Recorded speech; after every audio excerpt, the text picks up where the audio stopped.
senior government officials from Lithuania and Latvia and Poland were also put on wanted lists by the Kremlin because they were singled out as being among the most ardent supporters of Ukraine. So while we have a real problem, there's a head in the sand moment here. We have a real problem in the West believing that this will actually go further on.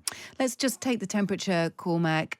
You heard Emmanuel say there that, in comparison to the 1 year anniversary of Russia's full-scale invasion of Ukraine, its 2 year anniversary is notably different. Last year, people were celebrating Ukraine having taken Kherson and Kharkiv, and they were looking forward to the spring offensive. And when you look on from that point, and this is a very general overview. There is lots of detail to take into consideration, but largely it feels to people that not much progress has been made over the last year.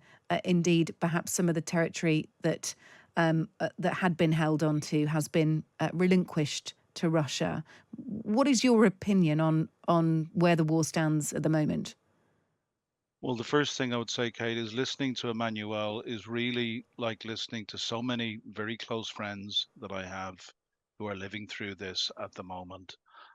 It is incredibly tough. But the other thing that Emmanuel said, Ukrainian people simply do not have the luxury to give up or to get tired or to say that they've had enough. A very good friend of mine said right at the start of the war, if Russia stops fighting, there will be no war. If Ukraine stops fighting, there will be no Ukraine.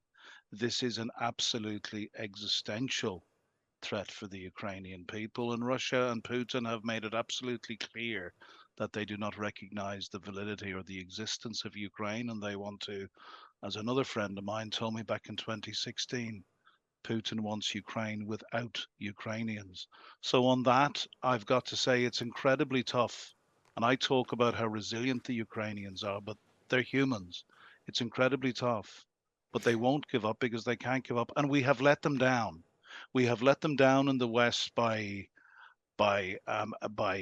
delaying on the weapon systems that they needed. In particular, the modern battle tanks, which we started to give them at the beginning of last year. I spoke to a senior Ukrainian diplomat before they started, and the Brits were the first to give them the Challengers, remember, and that kind of broke the logjam.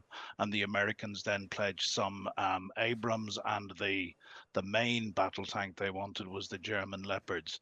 But I spoke to somebody in 2022, a very senior Ukrainian diplomat, and I said, what difference would they make? And they said, we need 300 would make a difference, but we really need 500.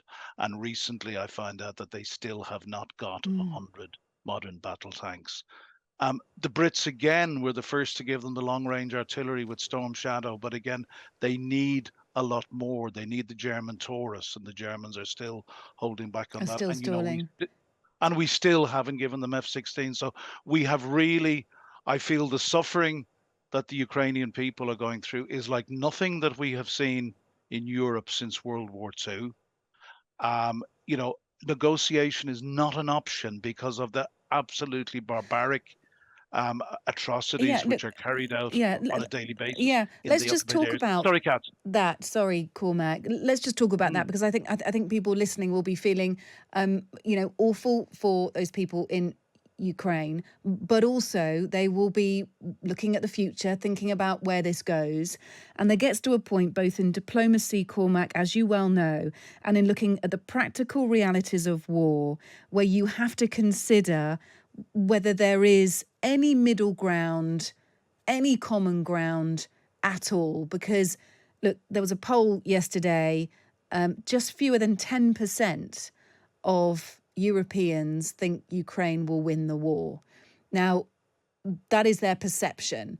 But perceptions matter. People's opinion on these things matter because it feeds into governments and it therefore feeds into decisions. Okay, especially when we're in an election year, we've seen it Mm. start to happen in the United States. So, look, let's think about this practically. I would totally understand why the Ukrainians would not want to give an inch.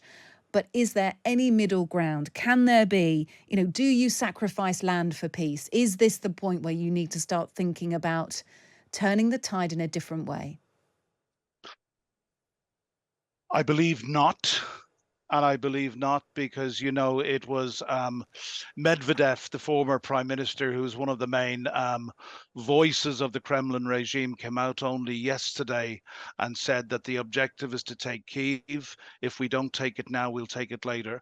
The Russians have proven over many, many years that every single agreement that they have made with Ukraine, they have broken, the most famous of which was the Budapest Memorandum in 1994, where Ukraine gave up its nukes in return for its sovereignty being guaranteed by Britain, by America, and by Russia. Now, Russia clearly spat on that agreement, but I'm afraid to say that we and the Americans sat on our hands. What Western leaders and Western publics need to understand is that Russia will not stop at Ukraine, and this is a wolf which will come to our door in many different ways.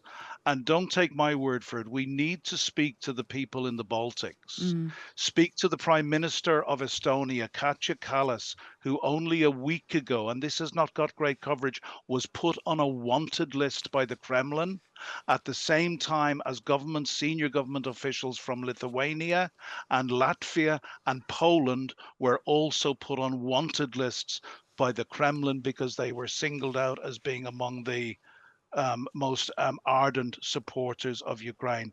So while we have a real problem, there's a head in the sand moment here. We have a real problem in the West believing that this will actually go further. I yeah. spent 2 years living among the Ukrainians, and if we want to understand Russia, we need to speak to the people who have lived with them and who live up against their borders and grew up in the Yeah. last days of the USSR. Cormac, So we must leave it yes, there. Kat. Thank you very much for getting those very valuable opinions forward. We are, of course, and we will be thinking of everyone as we do on a daily basis, but particularly this weekend, 2 years to the day that Russia's made their full-scale invasion of Ukraine. Cormac Smith, former special advisor to the Foreign Minister of Ukraine, thanks for your time. Thank you.